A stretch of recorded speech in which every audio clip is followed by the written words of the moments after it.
Morning बच्चों। Last class में हम लोगों ने अपनी क्लास स्टार्ट की थी बेटा मनी एंड क्रेडिट के साथ स्टार्ट की थी। मनी एंड क्रेडिट को क्या किया था हम लोगों ने, मनी को as a medium of exchange लिया था। मीडियम ऑफ एक्सचेंज कैसे कि हम अपनी डेली लाइफ में सारी चीजें जो भी है मनी से परचेज करते हैं। मनी ने हम लोगों की लाइफ को काफी इजी कर दिया। विदाउट मनी जो पहले की लाइफ थी, वो जो सिस्टम था हम लोग फॉलो करते थे, बार्टर इकोनॉमी को फॉलो करते थे, बार्टर सिस्टम को।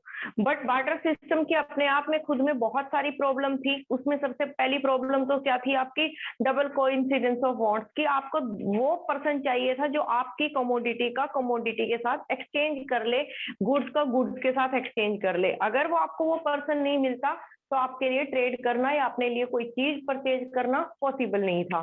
सेकेंड नंबर पे उसमें प्रॉब्लम थी कि आप जो एक पर्टिकुलर कमोडिटी या गुड्स को ले रहे हो उसको स्टोर करके रखना भी पॉसिबल नहीं होता था। दैट आपके पास प्रॉब्लम थी कि टाइम कंज्यूमिंग प्रोसेस था। थर्ड नंबर पे आप लोगों को अपनी एक्सप्रेशन ऑफ वैल्यू ही नहीं पता होती थी। मे भी मार्कर महंगा हो और आपकी चाय का प्याली सस्ती हो, तो इस तरीके से हम लोग अपनी एक्सप्रेशन ऑफ वैल्यू ही नहीं हम लोगों को मिलती थी। देन लास्ट में था कि उसको हम डेफर्ड पेमेंट नहीं थी उसमें कि हम उसमें करें।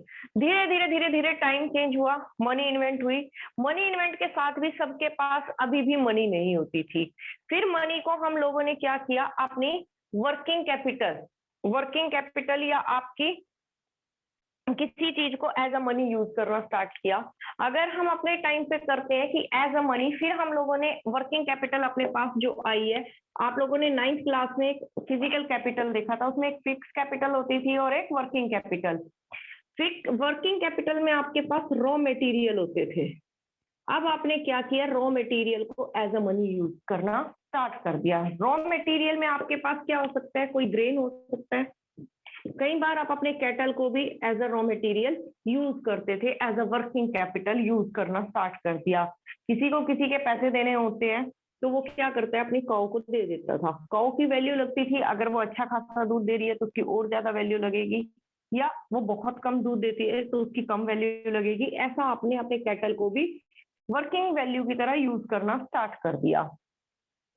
अब जैसे ही अपने पास मनी आई, मनी ने क्या किया, आपकी लाइफ की बहुत सारी प्रॉब्लम्स को सॉल्व कर दिया। प्रॉब्लम्स को सॉल्व कैसे किया, उसने क्या किया, आपकी लाइफ ज्यादा सिंपल और कन्वीनियंट बना दी है। क्या किया, सबसे पहले तो आप कि उसने क्या किया, क्या बोलेंगे इसको, मनी ने क्या किया, use of money make our life more simple and convenient। Second number पे वो क्या बोलते हैं, रिमूव द प्रॉब्लम ऑफ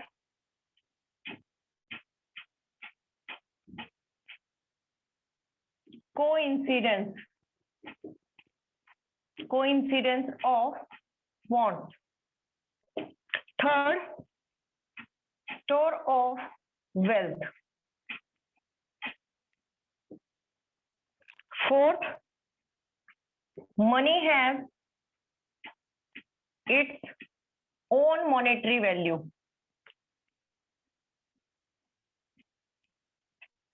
आपका इसने काम करना स्टार्ट किया। काम कैसे कर रहा है वो, सबसे पहले उसने क्या किया, आपकी लाइफ को इजी कर दिया, बिल्कुल सिंपल कर दिया। इजी और सिंपल कैसे कर दिया, आज आपके पास मनी है, अगर आपको मनी के बदले क्या चाहिए, कुछ खाने की चीज लेनी है, हम अपनी कैंटीन के पास ही चलते हैं, स्कूल की कैंटीन। अगर आपको चाहिए 10 रुपए का क्या, पंजाबी तड़का, तो आप लोगों ने पंजाबी तड़का 10 रुपए का नोट दिया या 20 रुपए का नोट दिया, 30 रुपए का नोट दिया, दोनों एक साथ ही करेंगे इसके एग्जांपल, दो एक साथ होंगे, मॉनेटरी वैल्यू भी। आप लोगों ने 20 रुपए का नोट दे दिया, पंजाबी तड़का आता है 10 रुपए का, तो पंजाबी तड़के की जितनी मॉनेटरी वैल्यू है, जितना उसकी वर्थ है, उसके अकॉर्डिंग उसने 20 रुपए के नोट से 10 रुपए की आपको पंजाबी तड़का देके उसने 10 रुपए आपके रिटर्न कर दिए, क्योंकि 20 रुपए के जो नोट की वैल्यू है वो 20 ही है। ऐसा नहीं है कि आप 10 रुपए की चीज ले रहे हो तो वो पूरा नोट ही खत्म है, आपको एक नोट देना पड़ेगा। तो आपके नोट की खुद की मॉनेटरी वैल्यू है, या कॉइन जो भी है आपके पास, उसकी खुद की मॉनेटरी वैल्यू है, वो जितना उसकी गवर्नमेंट ऑफ इंडिया या आरबीआई ने उसको मेंशन कर दिया, वो उसी के साथ काम करेगा। तो आपने क्या किया, अपनी लाइफ को इजी कर लिया है। किस चीज को, 10 रुपए में आपने नमकीन खरीद ली, या 10 रुपए में आपने कोक खरीद ली, 10 रुपए में आपने कुछ और खरीद लिया। मान लो स्कूल में मिलता है पंजाबी तड़का या 10 रुपीज के लेज मिलते हैं, रेड कलर वाले लेज मिल गए, टमाटो लेज, लेकिन मेरे को वो क्या है, पसंद नहीं है। अब मैं क्या कर रही हूँ, दूसरी किसी दुकान पे जाती हूँ और उससे पूछ लेती हूँ गुरुकुल से बाहर आके कि भाई देखो मेरे पास ना 10 रुपए के लेज हैं, बट ये टमाटो फ्लेवर में है, मेरे को नहीं चाहिए, मेरे को चिली लिमोन दे दो या चिली वो जो दूसरा ब्लू वाला पैकेट है वो दे दो। अभी अगर उसकी मर्जी हुई, वैल्यू तो 10 रुपए की है, उसको भी पता 10 रुपए की वैल्यू है भी लेज का ही, उसका दिल किया वो देगा, उसका दिल किया नहीं देगा, तो वो यहाँ पर क्या कर रहा है, कोइंसिडेंस की प्रॉब्लम मेरे को क्रिएट कर देगा। अगर मेरे पास पैसे हैं तो मैं उसको साइड में रखूंगी, किसी को दे दूंगी, अपने 10 रुपए का और ले लूंगी, तो मेरी कोइंसिडेंस की क्या होगी, वांट्स की प्रॉब्लम खत्म हुई, क्योंकि मेरी लाइफ को मनी ने इजी कर दिया। 10 रुपए हैं तो मैं 10 रुपए की चीज ले लूंगी, 100 रुपए हैं तो 100 रुपए की चीज ले लूंगी, क्योंकि मेरे वो 100 रुपये भी अपनी मॉनेटरी वैल्यू रखते हैं और अपना 10 रुपया भी मेरा मॉनेटरी वैल्यू रखती है। इसने मेरी लाइफ को बहुत सिंपल और कन्वीनियंट कर दिया। सेकंड नंबर पे मनी के यूज ने मेरी लाइफ को सिंपल किया। सिंपल कैसे किया, पहले आप एक बोरी भर के ग्रेन लेके जाओगे, कहीं सेल करके आओगे, जूता बेचने वाला अपनी जूतों की बोरी भर के लेके आएगा, फिर वो लेके जा रहा है, इतने सारी चीजों को उठा उठा के लेके जाना, फिर उनके लिए कोई बायर ढूंढना, तो वो क्या थी, बहुत डिफिकल्ट था।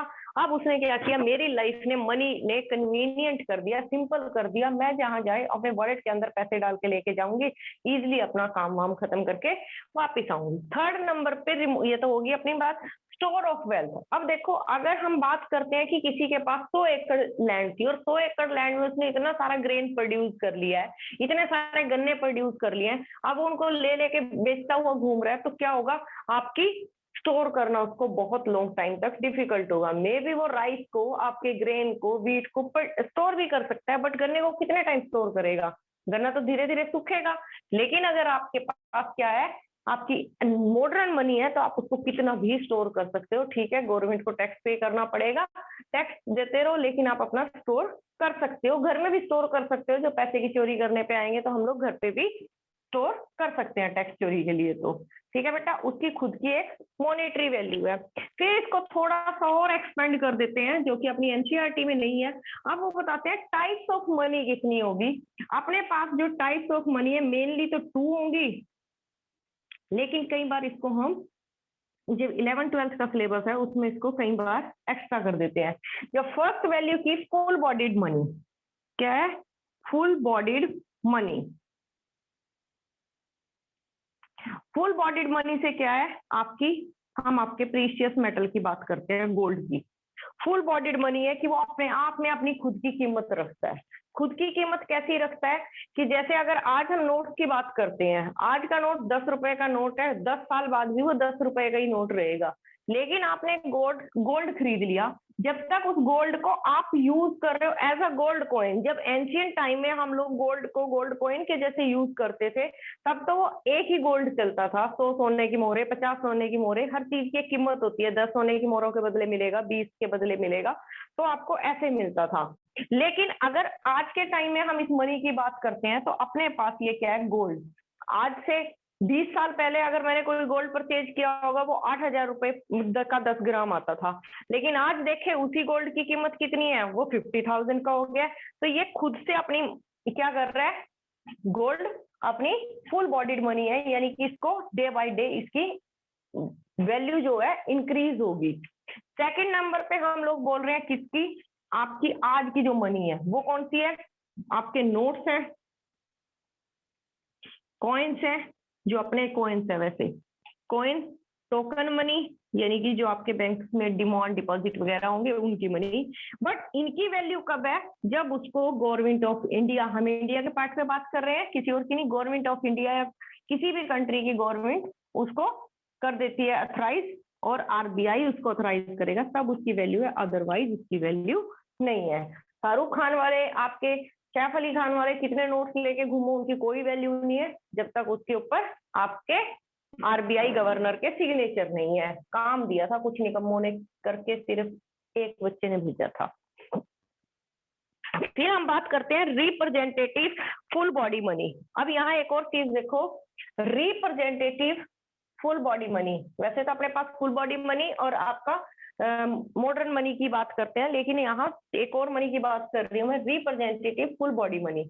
वो क्या होगा, फुल बॉडी मनी से हमारा मतलब क्या है इसमें आपका जो कॉइन होता है, पहले आपके कॉइन जो थे इंडिया में, जो कॉइन बनती थी गवर्नमेंट ऑफ इंडिया कॉइन को करती थी, उन कॉइन्स को बनाने में खर्चा तो आ जाता था ज्यादा।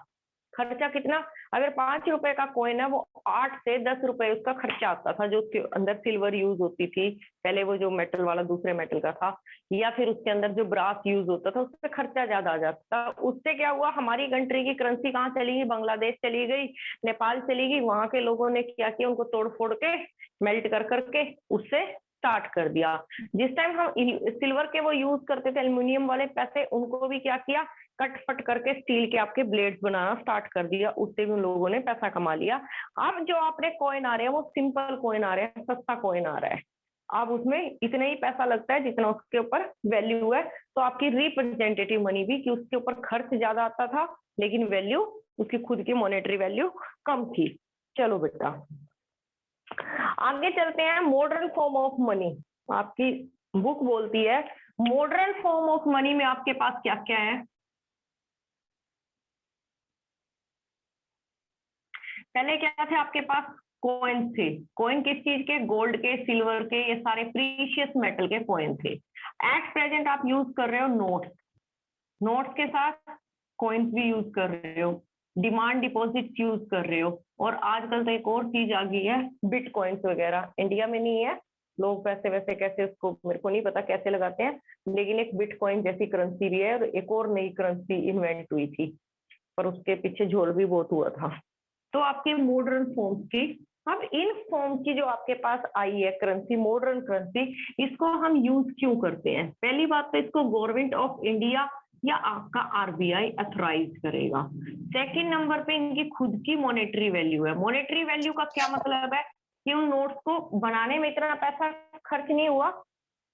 अगर आप 10 रुपए के नोट्स को देखो तो पेपर तो उस पर 2 रुपए का भी नहीं लगा होगा, इंक विंक सारा कुछ लगा के, लेकिन उसकी खुद की वैल्यू है। सेम चीज आपकी यही देखो, जितनी 10 रुपए के नोट पे लग रही है उतनी 100 वाले पे भी लग रही है, उतनी आपके 2000 वाले पे भी है, लेकिन उसकी वैल्यू किस वजह से है, क्योंकि उसके ऊपर सिग्नेचर आपकी आरबीआई ने कर दिया, आरबीआई गवर्नर ने, कि उसकी वैल्यू 2000 है और उसकी 10 रुपए है, इसीलिए उसकी खुद की मॉनेटरी वैल्यू है। आप मॉडर्न फॉर्म की जो करेंसी यूज करते हो। अब जब हम बात कर रहे हैं कि मॉडर्न करेंसी को हम लोग यूज ही कर रहे हैं, उसमें आपके पास क्या है, इसकी बात करते हैं आप, डिमांड डिपॉजिट। डिमांड डिपॉजिट क्या है, वो आपका बैंक अकाउंट में, बैंक अकाउंट और cash deposit in bank, you can withdraw at any time when you need। अब बात क्या आई, आपके पास एक डिमांड डिपॉजिट जैसी चीज है। डिमांड डिपॉजिट क्या है, आपकी खुद की पैसे हैं, खुद की मनी है, जो आपके बैंक अकाउंट में डिपॉजिट है, और उसको आपने डिपॉजिट कर रहे हो, आप मंथली डिपॉजिट कर रहे हो, 6 मंथ में डिपॉजिट कर रहे हो, बट जब आपको उस पैसे की नीड होती है, आप क्या कर लेते हो, उस पैसे को विड्रॉल कर लेते हो। पैसा विड्रॉल करके उसको आपने क्या किया, अपने लिए यूज कर लिया जब जब आपको नीड। लेकिन वैसे मोस्ट ऑफ द टाइम जो आपकी सरप्लस मनी होती है, सरप्लस तो हम लोगों को पता है, जो आपके डेली नीड के पूरे मंथ के खर्चे निकालने के बाद जो सैलरी पर्सन होते हैं वो मंथली कर देता है, बाकी दूसरे लोग अपने बिजनेस के अकॉर्डिंग कर लेते हैं। तो वो अपनी सरप्लस मनी को डिपॉजिट कर देता है, कहाँ, बैंक में।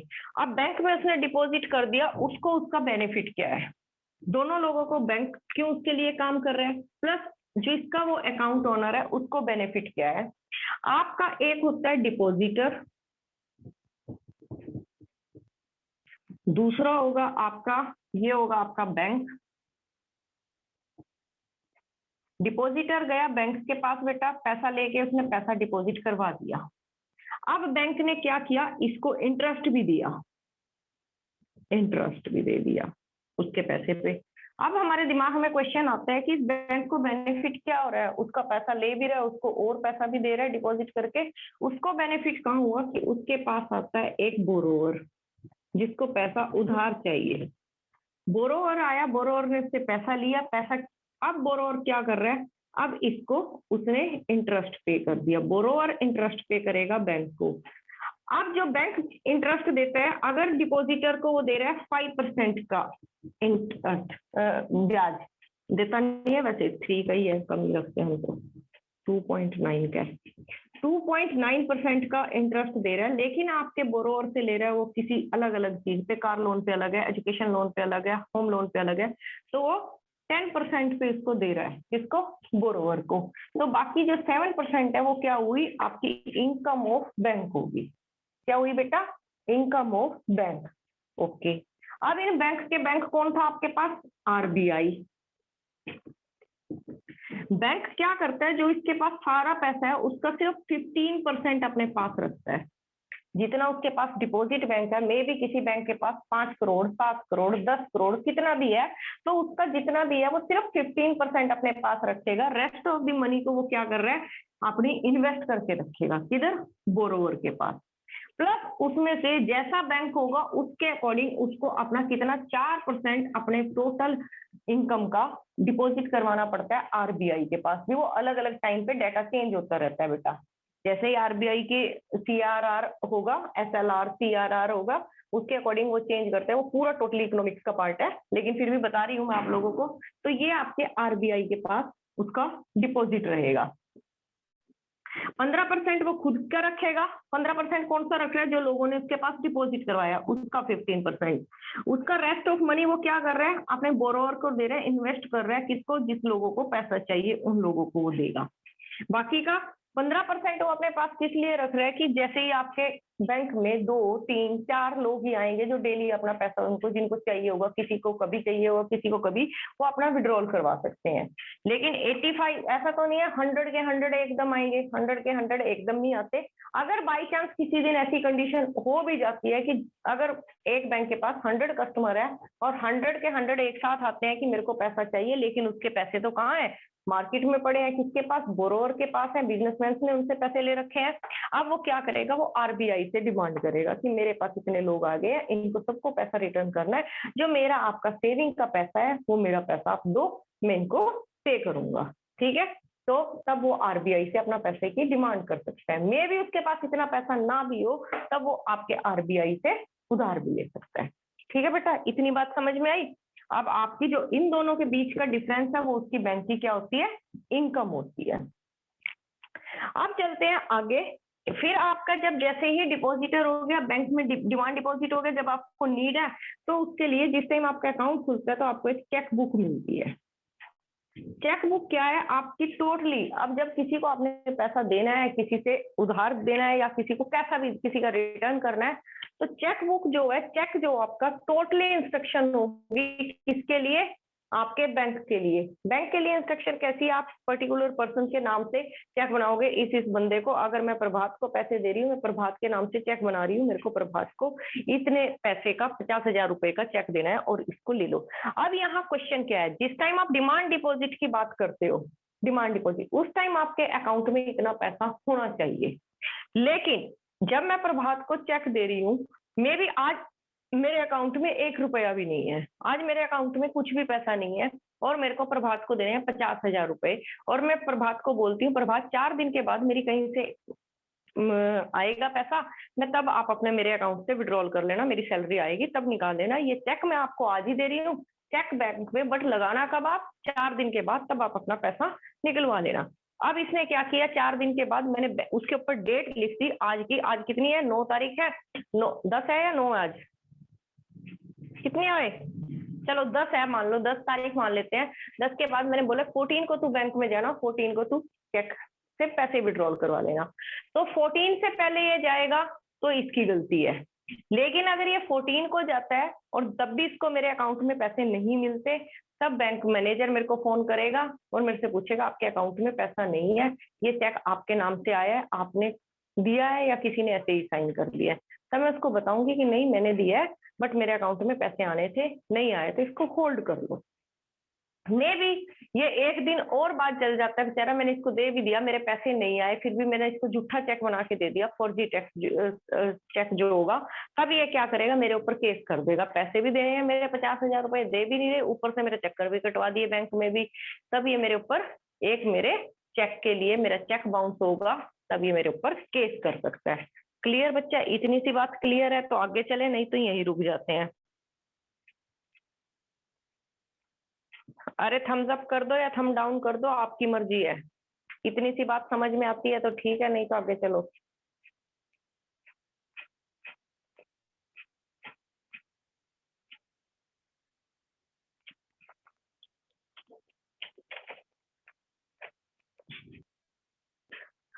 अब बात आती है कि यार ये दिक्कत क्या है कि आपके ये लोग 10% के इंटरेस्ट के साथ भी बैंक से पैसा ले रहे हैं, क्या चीज है, क्यों ले रहे हैं?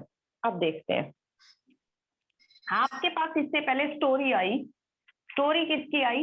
एक स्वप्ना नाम की लेडी की स्टोरी आई। उसके पास लैंड थी, वो अपने लैंड के ऊपर कल्टीवेशन करने के लिए अपने गांव के लैंडलॉर्ड से पैसा लेती है।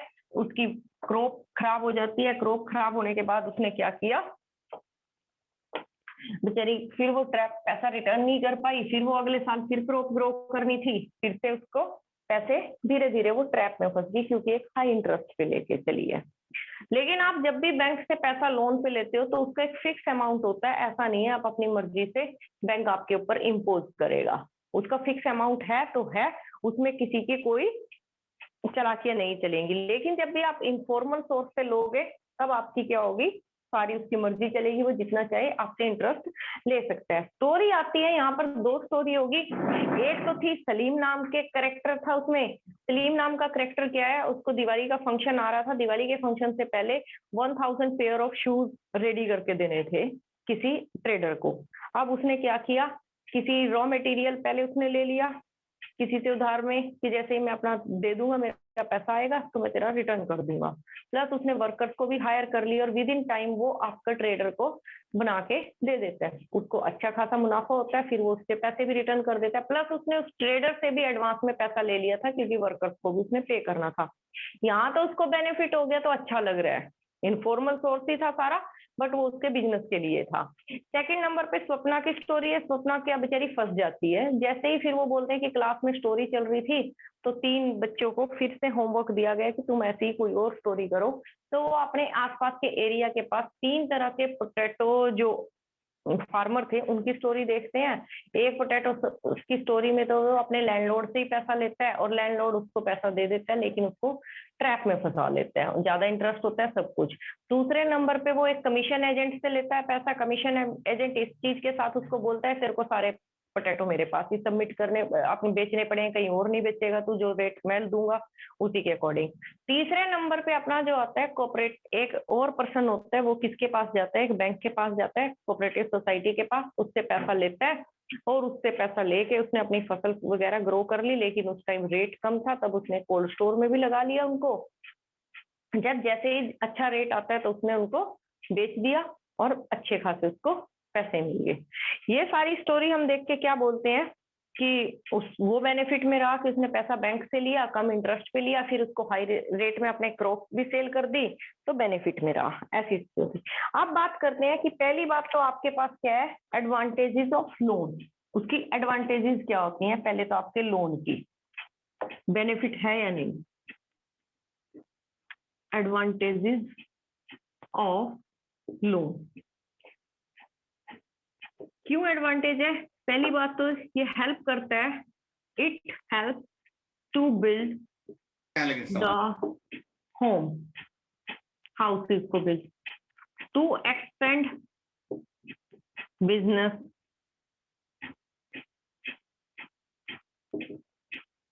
सेकंड नंबर पे अगर हम एजुकेशनल लोन की बात कर रहे हैं, टू हायर एजुकेशन,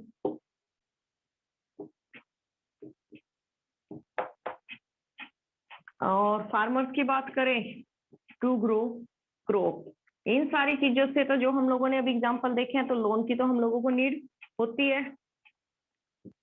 लेकिन अगर हम बात करें डिसएडवांटेजेस की, डीमेरिट्स की, सबसे पहली बात तो यू हैव टू पे हाई इंटरेस्ट, बहुत ज्यादा इंटरेस्ट आपको पे करना पड़ता है। फिर दूसरा आपको यू रिक्वायर द सिक्योरिटी। अब ऐसे कोई आपको पैसा देगा, वो आपसे सिक्योरिटी मांगेगा, सिक्योरिटी में वो कुछ भी चीज मांग सकता है। No loan for poor people, poor people के लिए तो लोन है ही नहीं बेचारों के लिए, उनको तो ट्रैप में ही फंसा लेते हैं। अब लोन आप लेते कहाँ से हो, इस चीज की बात करते हैं। लोन के लिए आपके पास जो सोर्सेज है बेटा, वो 2 सोर्सेज हैं। एक है आपका फॉर्मल सोर्स, सेकंड है इनफॉर्मल सोर्स। फॉर्मल सोर्स में आपके पास क्या है, बैंक्स हैं, कोऑपरेटिव सोसाइटीज हैं जो गांव वगैरह के पास होती है, और इनफॉर्मल सोर्स में आपके पास मनी लेंडर्स हैं, लैंडलॉर्ड्स हैं, रिलेटिव्स हैं, फ्रेंड्स हैं, ये सारे आपके पास हैं।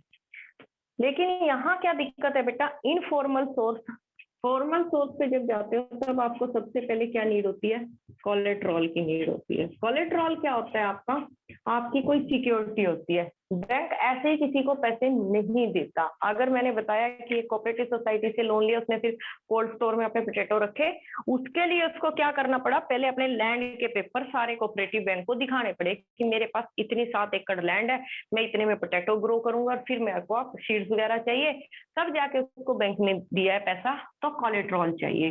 अगर हम अपने कंट्री में बात करते हैं, हमारी कंट्री बोलती है एजुकेशन के लिए लोन मिलता है, लेकिन एजुकेशन के लिए लोन ऐसे नहीं मिलता।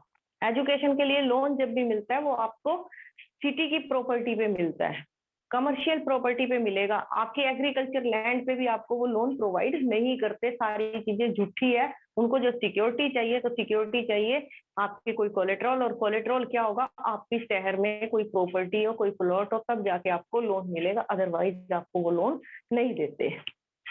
कोलेट्रॉल की नीड होगी। दूसरे नंबर पे आपको सारे डॉक्यूमेंट, आपके कहाँ रहते हो, कैसे रहते हो, वो सारे आपको डॉक्यूमेंट्स की नीड होगी। Documentation, okay. बस ये सारी चीजें आपको कोई गारंटर भी चाहिए जो उसी बैंक में अकाउंट रखता है, उसकी भी गारंटी मांगेंगे। इन सारी चीजों के साथ जब हम काम करते हैं तो फॉर्मल बैंक तब लोन देगा, अदरवाइज वो लोन नहीं देगा। इनफॉर्मल सोर्स को ये कोई चीज नहीं चाहिए, वो क्यों दे रहा है आपको, म्यूचुअल ट्रस्ट पे दे रहा है, प्लस किसी और की आपको बोल दिया म्यूचुअल ट्रस्ट पे, ठीक है, फिर तो उसी के पास चले जाते हैं। बट इसका रेट क्या है, इसका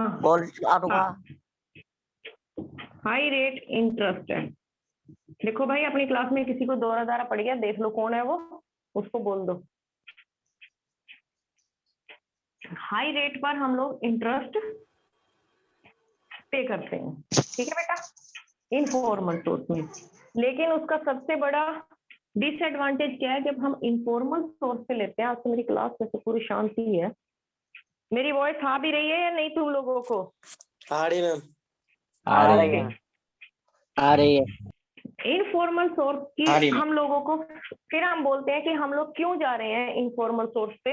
पहली बात तो इसके रीजन हम लोगों को पता लग गया, हम लोगों के पास कोलेट्रॉल नहीं है, पूरे डॉक्यूमेंट्स नहीं है, कोई गारंटर नहीं मिलता, तो हम लोग इनफॉर्मल सोर्स पे चले गए। इनफॉर्मल सोर्स में अपने पास मनी लेंडर है, लैंडलॉर्ड्स है, रिलेटिव है, फ्रेंड्स है। पहली बात, हम क्यों गए, बैंक्स आर नॉट अवेलेबल 24/7। ये तो आपके पूरा टाइम प्रेजेंट ही नहीं होते, ठीक है। प्रेजेंट कैसे, अगर किसी की फैमिली में मिस हैपनिंग हो जाती है, रात को मिस हैपनिंग हुई, बैंक थोड़ी ना खुला होगा, कहाँ जाएगा वो, अपने किसी दोस्त के पास जाएगा पैसा उधार मांगने, क्योंकि उसके बैंक में भी पैसा नहीं है, दोस्त के पास, रिश्तेदार के पास जाएगा, वो दे देगा उसको रात में भी पैसा। सेकेंड नंबर पे बैंक से पैसा क्यों नहीं ले सकते हम लोग, लॉन्ग प्रोसेस है। जिस टाइम आपको कोई लोन पास करवाना है, उसके लिए आपको काफी लॉन्ग प्रोसेस, बहुत सारे डॉक्यूमेंट इकट्ठे करने पड़ेंगे, तब होगा। और उसके पास आप जब गए, उसने सभी आपको पैसे दे दिए। तीसरे नंबर पे वो क्या है, किसी की गारंटी की डिमांड नहीं करता, गारंटी की भी डिमांड नहीं की। लेकिन इतने सारे बेनिफिट होने के बावजूद उसके भी कुछ डीमेरिट्स हैं। सबसे बड़ी डीमेरिट क्या है, हाई इंटरेस्ट रेट जो है आपके इंटरेस्ट का, बहुत ज्यादा आपको पे करना पड़ता है उसकी मर्जी का। सेकंड नंबर पे क्या है, वो आपके सोशल रिस्पेक्ट को हर्ट करेगा। कैसे करेगा, अब किसी ने, मान लो आयुष अपनी क्लास में पैसे ले लेता है दिव्यम से, दिव्यम ने उसको पैसे दे दिए, आयुष, उसको जरूरत थी आयुष को, तब तो उसने ले लिए, दिव्यम ने भी दे दिया, ठीक है मैं दे देता हूँ तेरे को। लेकिन 2-4 दिन के बाद उसने मांगे उससे पैसे, आयुष कहता है यार अभी आए नहीं करते, थोड़ी देर रुक जा बाद में करते हैं। अब दिव्यम ने जाके दूसरे दोस्तों को बोलना स्टार्ट कर दिया कि देख उस दिन मेरे को इसकी जरूरत थी पैसे, मैंने दे दिया, तब तो बड़ा रो रो के मांग रहा था, अब पैसे मांग रहा हूँ दे ही नहीं रहा है, बार बार मैं इसके पीछे पीछे घूम रहा है। वो क्या कर रहा है, वो आपके सोशल स्टेटस को हर्ट कर रहा है। सेकंड नंबर पे हाई इंटरेस्ट ले रहा है। देखा कि आपको मैसेज भी नहीं रौनक पढ़ा, बंद कर क्या बेटा बात है? माइक, रौनक माइक बंद कर।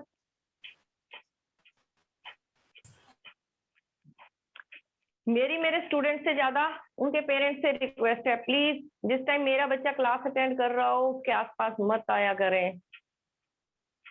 रिक्वेस्ट है मेरी सारे पेरेंट्स से, प्लीज। वो उसकी सोशल रिस्पेक्ट को हर्ट कर रहा है।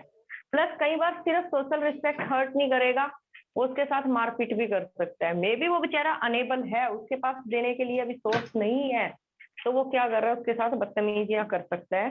तो ये इसका सबसे बड़ा लॉस है। दूसरे नंबर पे फिर हम लोग क्या करते हैं, इस चीज के सॉल्यूशन के लिए क्या चाहिए कि हम लोगों को पुअर पीपल को भी लोन दे देना चाहिए। ऐसा नहीं है कि उनके ऊपर पूरी तरह से बेचारे पूरे रूल्स एंड रेगुलेशन तो इनके ऊपर है, नीरव मोदी, माल्या और आपके चड्डा जी के ऊपर कोई आपके कानून नहीं लगते, वो तो लूट लूट के भी चले जाएंगे, उनको फिर भी मिल गया पैसा। लेकिन गरीब आदमी को अगर एक बाइक भी खरीदनी है उसके लिए भी उसको पैसे नहीं मिलते। चलो जी, आगे कहाँ चले अब हम लोग, हम चलते हैं इसके लिए आपकी क्या हुई, एक SHG ग्रुप होता है अपने पास। SHG यानी जिसको हम बोलते हैं सेल्फ हेल्प ग्रुप। जो सेल्फ हेल्प ग्रुप होगा इसमें आपके 15 से 20 मेंबर होते हैं। इनकी जो सेविंग होती है बेटा, वो सेविंग होगी आपकी 25 रुपए से 100 रुपीज, जो उनकी फैमिली की सेविंग है उसके अकॉर्डिंग तक वो अपना सेव कर सकते हैं। थर्ड नंबर पे वो सारे सेम नेबरहुड से होंगे। इनका सबका पैसा कलेक्ट होके कहाँ होगा, आपके किसी एक बैंक में होगा, और जब किसी एक मेंबर को नीड होगी तो पूरी सोसाइटी के सेल्फ हेल्प ग्रुप के नाम पे लोन सैंक्शन होता है। इसमें सिर्फ वो एक दूसरे की आपकी फाइनेंशियली हेल्प नहीं करती, मोस्टली फीमेल इसकी मेंबर होती हैं। वो क्या कर रही हैं, एक दूसरे को और भी हेल्प करती हैं, जैसे वो अपनी मीटिंग रखती हैं, वो डोमेस्टिक वायलेंस से रिलेटेड बात करती हैं, अपने स्मॉल बिजनेस से रिलेटेड बात करेंगी, और क्या करेंगी, अमूल लेडीज ने पहले ऐसे ही काम स्टार्ट किया था, फिर वो आज अमूल बन गया है इतना बड़े लेवल पे। अपनी ये दूसरी जो भी पर्सनल भी प्रॉब्लम होती है उसको भी यहाँ बैठ के ये डिस्कस करती है। फिर बात आती है अपने पास कि हम लोगों ने अभी बताया कि पुअर पीपल के लिए या रूरल के जो लोग हैं उनके लिए बहुत कम सोर्सेज होते हैं जहां से उनको लोन मिलेगा। इस काम में आपकी सबसे पहले काम स्टार्ट किया था आपके बांग्लादेश ने। बांग्लादेश ने आपके ग्रामीण बैंक स्टार्ट किए थे। होमवर्क क्या बताओगे कौन से ईयर में स्टार्ट किए थे, और अभी मैसेज करने मत बैठ जाना गूगल करके। ग्रामीण बैंक आपके सबसे पहले बांग्लादेश में स्टार्ट किए थे। अब इंडिया में भी नाबार्ड है, ये आपका ही काम है। नाबार्ड क्या है, नाबार्ड पता करोगे, इसके ऊपर पूरा नोट्स लिख के मेरे को भेजोगे, ये आपका होमवर्क है। मेरे को नहीं भी भेजोगे, अपनी कॉपी में लिख लोगे नाबार्ड के बारे में, बस मैं तो कल की क्लास में पूछ लूंगी। नाबार्ड ये टॉपिक आपका है, पूरा करोगे इसको।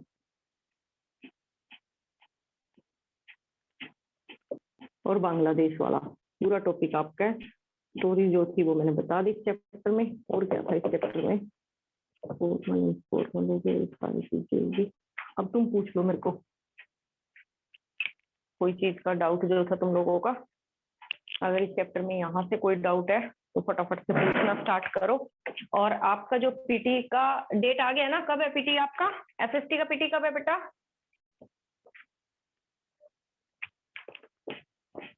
अरे एसएसटी की पीटी कब है? 21 या 22 में है मेरे ख्याल से। 20 का 20 ओके तारीख। ओके। तो बस यही बोल रही हूँ कि जो भी अपना है ये इसको कर लेना। अब जब तुम लोगों को कोई आरबीआई की अर्निंग तो ये बताई तो थी बेटा, कल परसों जब अपन लोगों की क्लास थी उसमें आरबीआई की अर्निंग तो पूरी बताई दी थी। ये जितने भी बैंक है सारे अपना पैसा डिपॉजिट करवाते हैं। अभी भी बताया कि आरबीआई के पास इन लोगों को अपना पैसा डिपॉजिट करवा के रखना पड़ता है।